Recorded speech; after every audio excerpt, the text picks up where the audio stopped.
Hello and welcome to my channel. I am Stephanie. This is the Let Me Introduce You series.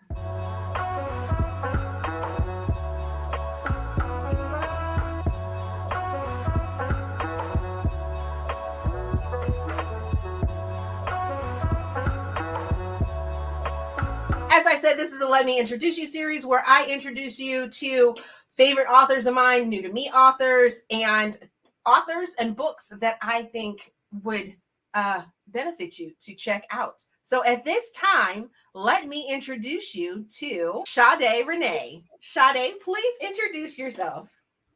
Hi, everybody. As she said, I'm Sade Renee. I write a bunch of things, all primarily romance. My biggest genre is interracial romance featuring strong Black women. And then I also have S. Renee, where I write diverse characters that go through some really tough situations. So, yeah. So, Sade, when did you realize that you wanted to be an author? When I was 12. Wow, that's super early. So you just super early. Super early. Yes, I joined. I'm from DC. I grew up in North Carolina, but I'm from DC, and I was a part of this program called the DC Creative Writing Workshop by a woman named Nancy Schwab. She had creative writing degree and the theater degree, and so she brought kids from the college level down to kind of help the inner city kids find something creative that they can do to keep them out of the streets. I joined the class because she had snacks. Not because snacks are important. Snacks are important. Because of snacks, and she kind of showed us how to use the written word, and I just fell in love with it. We started with poetry, and then we started doing playwriting, and then I started reading novels. And by the age of 12, I was like, "This is what I want to do." At first, I wanted to be a screenplay writer, but then I started writing novels, and I'm like, yeah, this is what I want to do. So I wrote my first full novel at 16. Wait. At 16?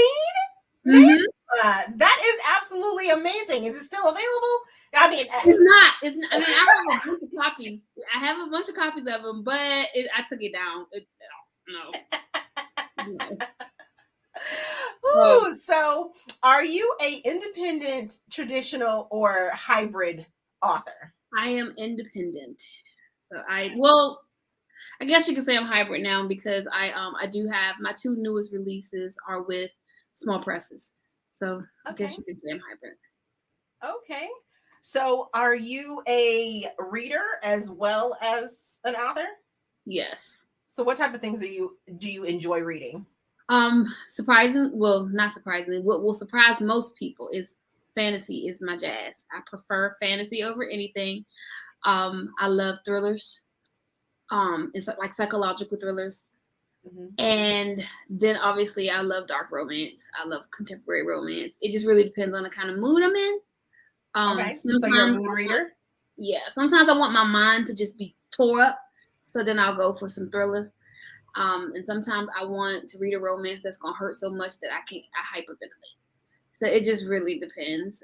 But it also depends on what I'm writing. If I'm writing dark, then I read contemporary because you have to find a way to bring the love into the dark. And so the contemporary kind of keeps reminding me it's still a love story, Sade.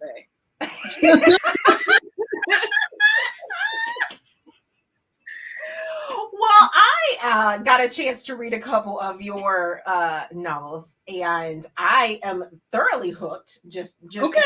Okay. Thank you. So I read the start of your Cowboy series, which has a virgin cowboy male lead, and ma'am, I am not a virgin character lover, but you really made me enjoy this. Was this book written off of inspiration from real life, or was this just something that came up in your mind? Yes and no. So chapter 2, the hotel scene. Okay. Real life. Real life. The person wasn't a virgin though, but the whole, pre-ejaculation stuff was real life. I legit laughed out loud on that. I was like, "Oh, poor baby! Oh, poor baby!" Oh. That happened. Like I said, the person was not as old as Parker was. We were younger. But the person also was not a virgin. And I was kind of surprised because I ain't never seen that before in my life at the time. And I was like, I like to bring in real life stuff because it makes the stories feel more authentic, even though they are fictional. Mm-hmm. And I was talking to my friend, and I was like, I need to find a way to make it realistic for a guy to be 25 years old and be a virgin. Uh-huh. And so how can I make that situation a thing where I can use it because it's funny? But then, and then thus Parker was born. But yeah, I moved to Texas literally about 2 months after I started writing that book.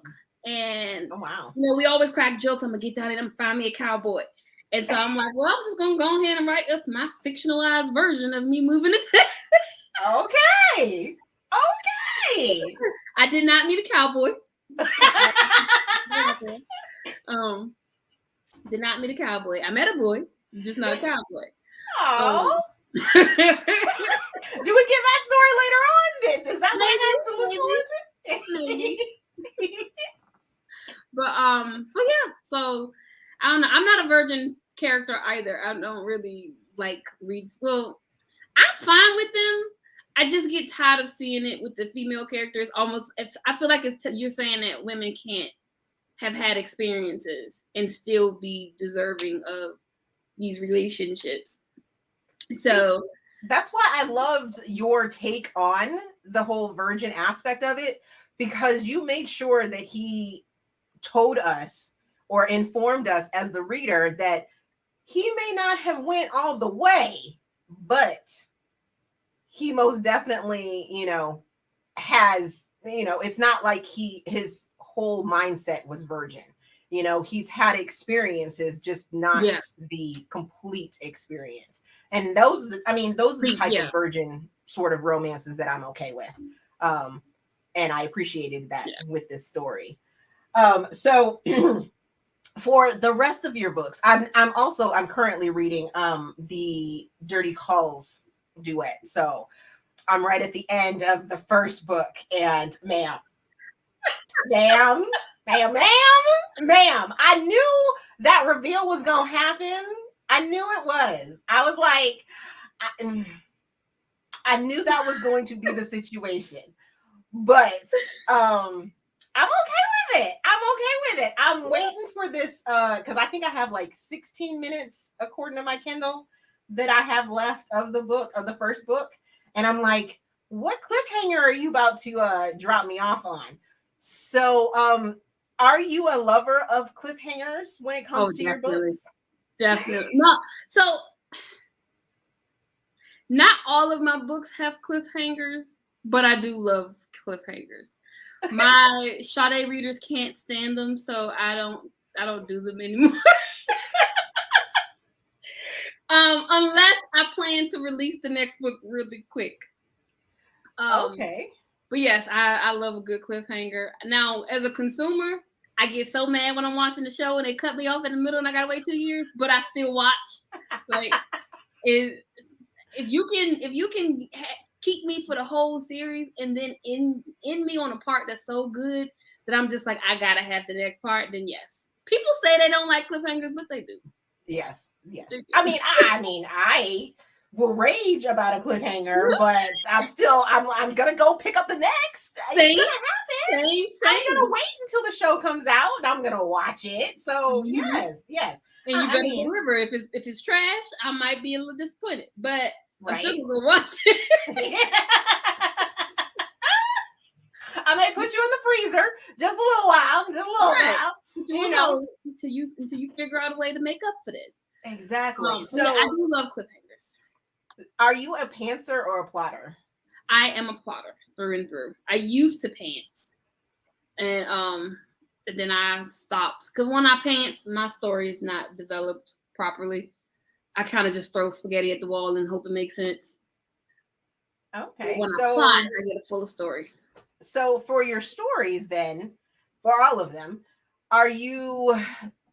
do you usually base them off of personal experiences or like family experiences, or are you basing them off of maybe somebody, or inspiration comes from like the television shows or books or things like that you're reading? It depends. It's a mix of things. So all of my Sade books have mostly been loosely inspired by something. Maybe not the entire story, but something. So i.e. the hotel scene with Parker, me moving to Texas as a writer. And I moved to Texas to be a writer. So so that was inspired by Until Forever, the shit on the sheet scene was real life. I'm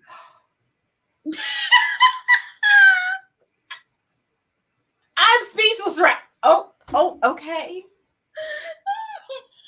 Dirty Calls was not thoroughly real life, but it was like a combination of two real life experiences. Okay. I was dating someone who was bald and tatted. And we did everything over the phone. And then the sexy bits, I used to work in hospitality, and the man used to call the job masturbating. So wow. I was like, well, what if it was a spin on it? And then I kind of Well, I appreciate this spin. I do appreciate this spin. I appreciate this spin. Because what was that? I'm saying, so yeah, sometimes it comes from life experiences. But that spin though. Oh, yes. Yes. Oh my goodness.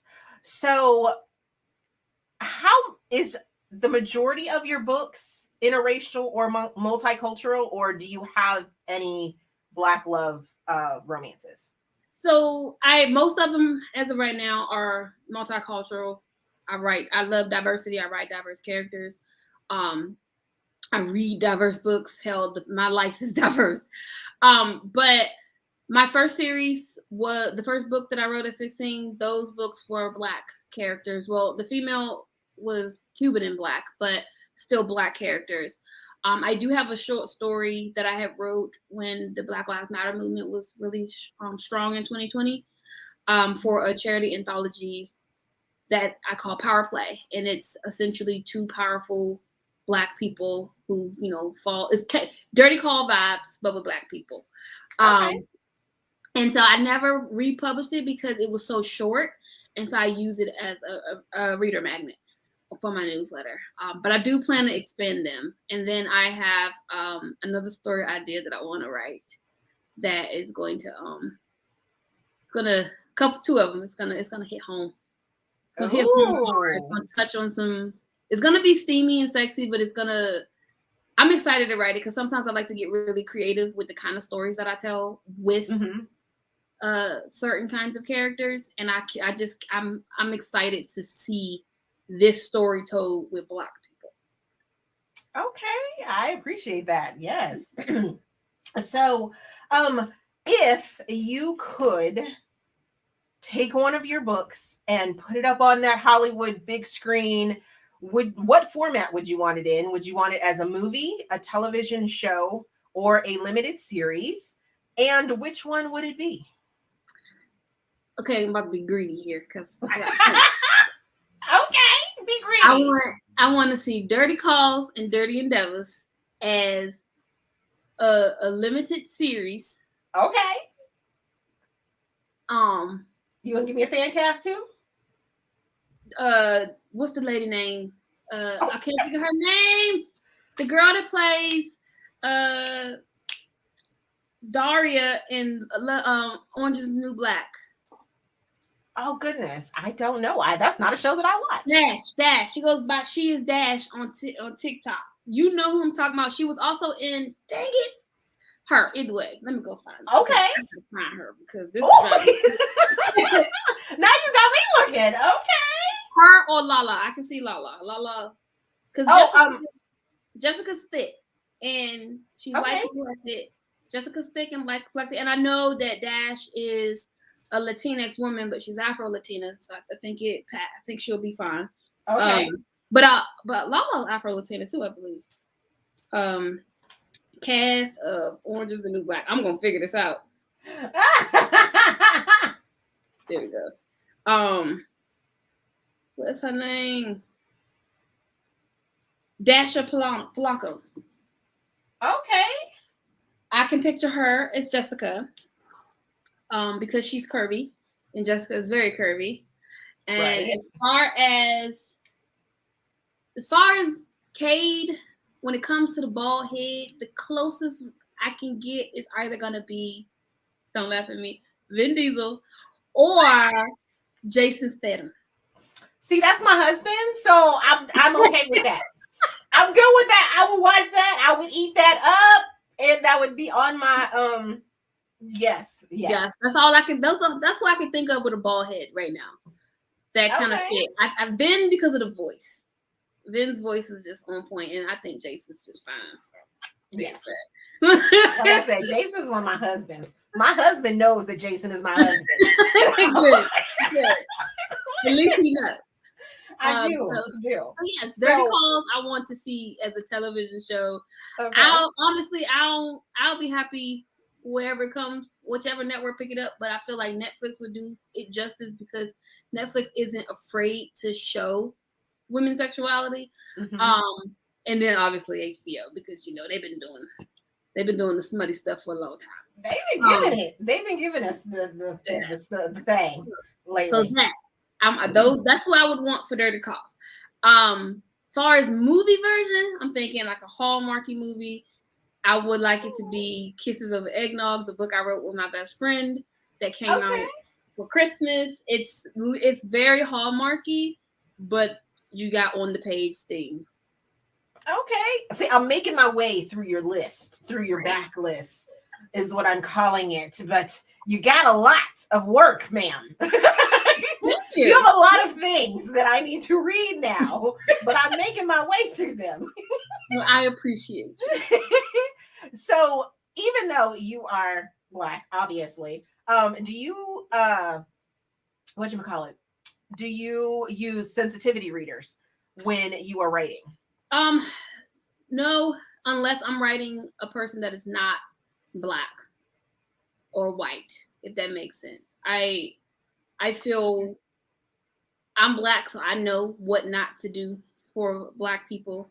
Mm-hmm. As far as white people, I mean, their culture is everywhere, so we all know. But like for instance, the second book in the Cowboy series, the main character, the guy, he's biracial. He's Hispanic and white. And I wanted to make sure I didn't just say he's Hispanic and not have him be Hispanic. Now, I couldn't find anybody that had the time to read it for me, but I did reach out to people who spoke the language fluently to make sure that I wasn't potentially saying the wrong kinds of words and things like that. His story was more about him being a cowboy than it was him being a Hispanic cowboy. Okay. But I wanted to make sure at least the Spanish wasn't just taken out of Google. I didn't go really deep into his culture just because I didn't want to offend and like potentially do it wrong. But I did have a woman, surprisingly was not a Hispanic woman, but she was raised pretty much like his story. She was raised by Hispanic people, but she's white.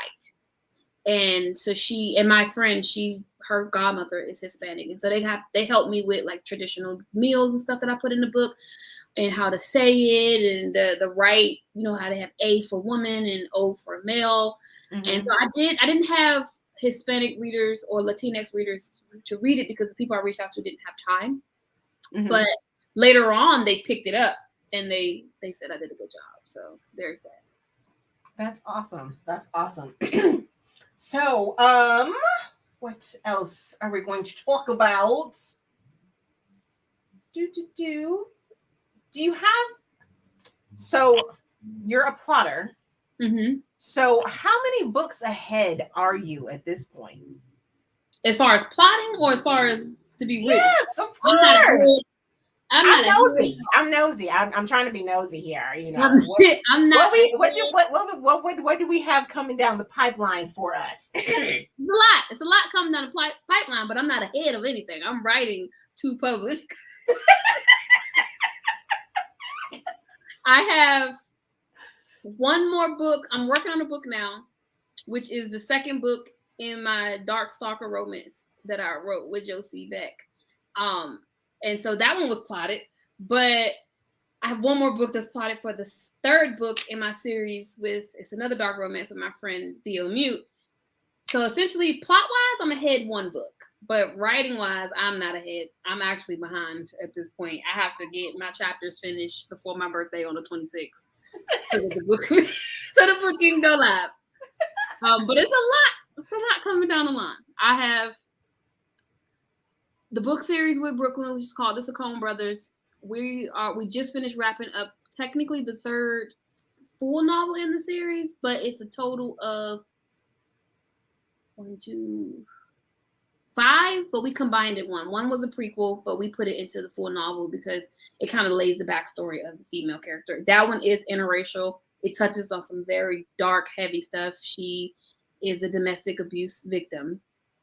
And the prequel that I wrote kind of touches on her abuse just a little bit, but it was more about her emotion and this connection that she built with this guy who happens to be her student and is 16 years younger than her. And so the full novel, it gets pretty dark, so I will put that out there.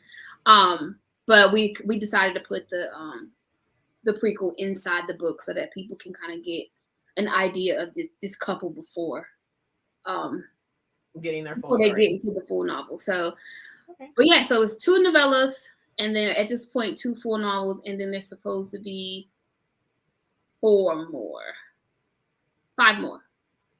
Yes. Oh, wow. So it's a long series.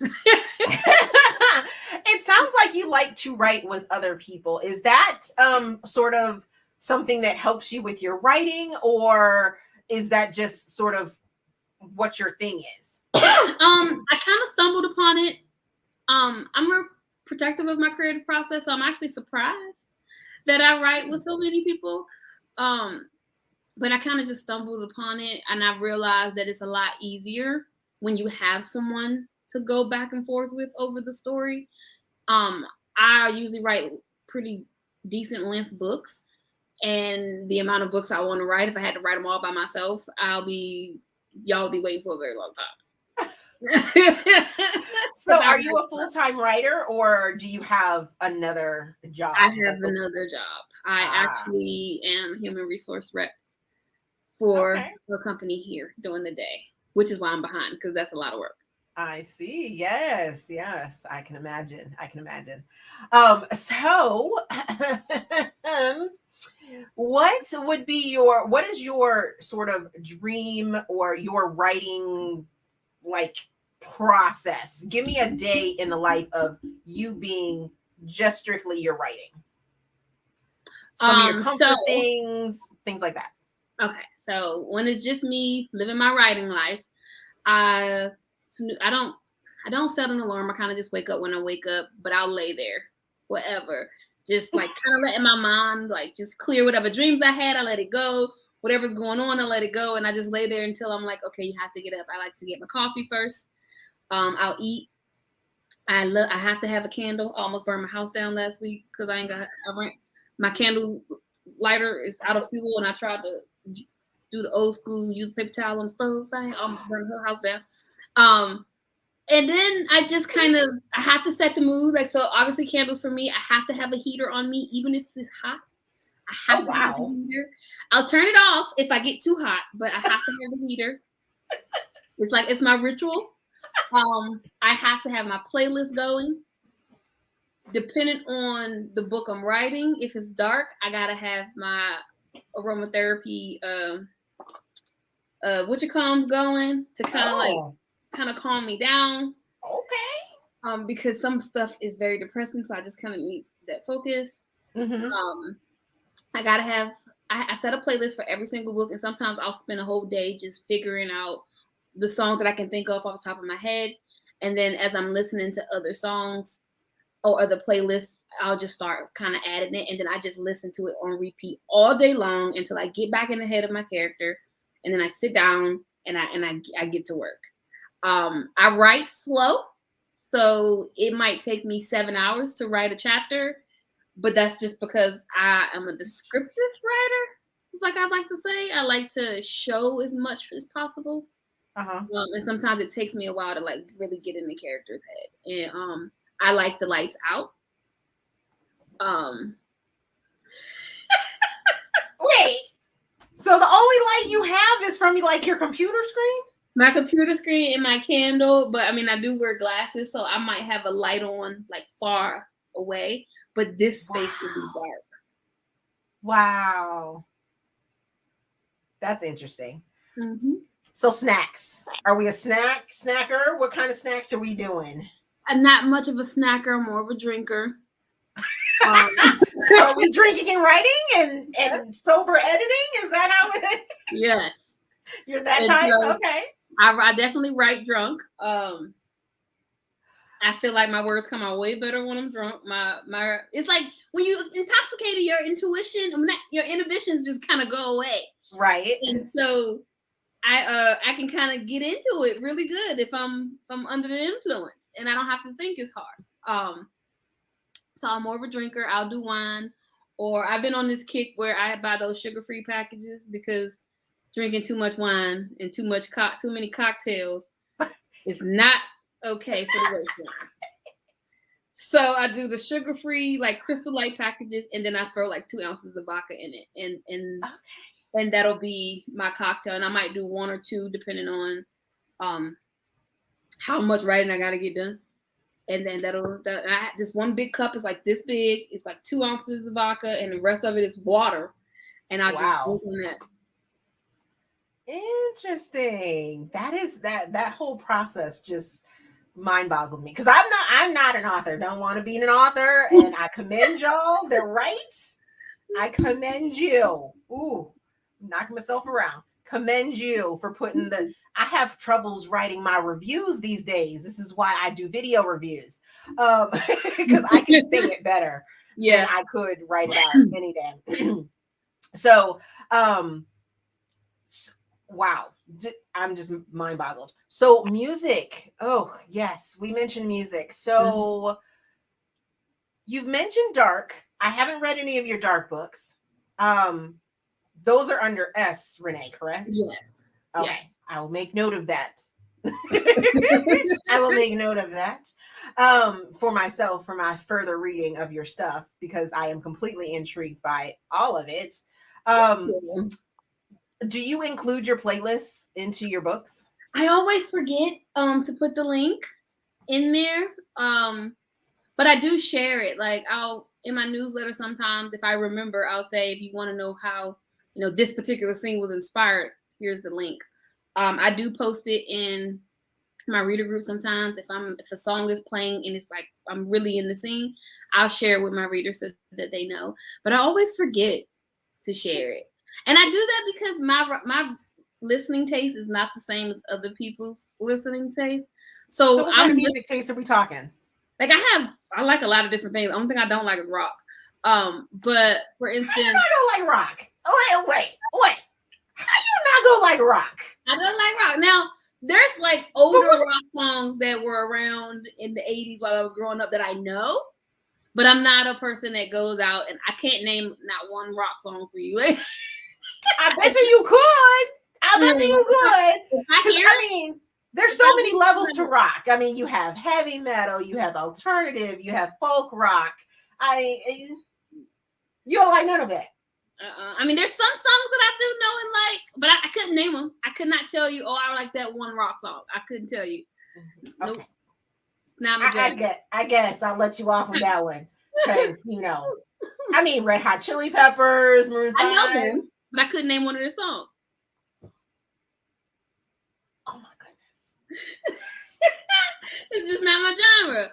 So what genre would everything but rock, right? Everything but rock. I like one of my favorite genres is country music.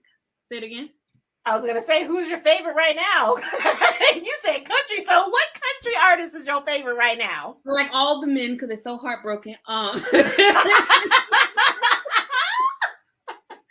But I love almost everything by Brett Young. Is that his name? Brett Young. He sings In Case You Didn't Know. That's my song, girl. Okay, I put that thing on repeat. Brett Young is the one that has the wife and the adoptive daughter, right? I know he has a daughter, but I don't know if she's adopted. But he sings In Case You Didn't Know. He sings Catch. That's actually the song that inspired the second book in Last Chance Cowboy. It's my song. I sing that thing word for word. Kane Brown, that's my man. Oh, that's my man all day. His voice. His voice. I think it's Dylan O'Brien is the actor. Dylan somebody. It's a black country artist. I like him. Okay. There's a guy named Jimmy I like. I can't think I only know the music. And Blake Shelton is my boo. Okay. That's your boo? Do you like so do you watch The Voice? Are you a Voice fan? I do. I don't watch it a lot because I do more writing than working. But when I do get to watch it, I just like stare at him. I just love him. I just love him. But, see, I miss the bromance between him and Adam, personally. Yeah. I miss that bromance. Because Adam was my man. So he's gotten a little out there. But Adam can get it. Now I didn't really like him a lot when I was younger. But then it's like he kind of grew up, changed his look a little bit. And I'm like, well, wait a minute, sir. Okay. I can rock with this version of you. But definitely country is my jazz. One of my favorite songs, one of my favorite groups is Dan and Shay. Love them. Love them. They came to Texas when I first got here, and I was like, I want to go. But then COVID happened. So I was like, I'm not going to be able to go. But then obviously R&B. I do love rap music. I don't listen to a lot of rap unless I'm writing something badass. Like I gotta have, like if this guy's out here mafia killing, then I'll throw in some rap music because I just need that hardcore gutter vibe. Now they might not make it on the playlist though, because I'm thinking about the readers when they find it. They might not get the correlation between, depressive love songs to DMX. Like they might not get that scene doesn't fit, right? It fit when I was right. It fit when you were writing it, but not when you're reading it, maybe. Exactly. So I do make playlists for every one of my books, but I don't ever share them. I probably should. I know readers enjoy that, but I always forget. That's awesome. Well, we have gotten to the point where now I have 3 random questions for you. So you were kind enough to give me a fun number, a favorite number, or just a number in general. And these questions are very random. It's based off of this number, okay? So don't come after me if it happens to be some crazy question, all right? I have not looked at these. All right, I'm ready. Okay, you ready? Yeah. First question is, what are you most excited for right now? My writing career. Like straight up. So many things is happening. And it's like I've been doing this publishing publicly since 2015 and people know who I am now.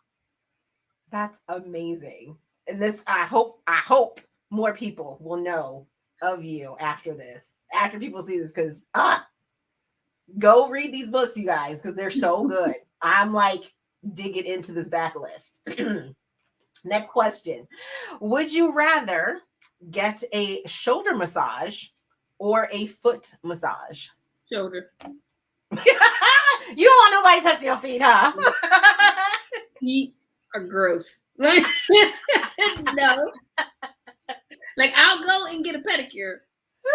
But I get freaked out if they don't got on gloves. Oh, okay. But they could do a foot massage with gloves. Yeah, true, but I just prefer nobody touch my feet. Unless I'm getting a pedicure, or unless my arthritis flare up and then I need somebody to rub. Other than that, no, don't touch my feet. Just for pleasure, not gonna happen. Okay. And last question: what's the funniest name you can think of for a pet? Oh,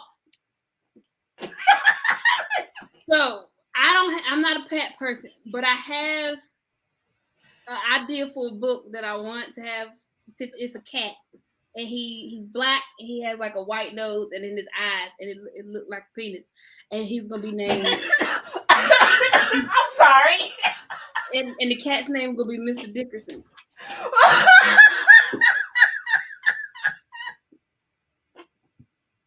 Yeah.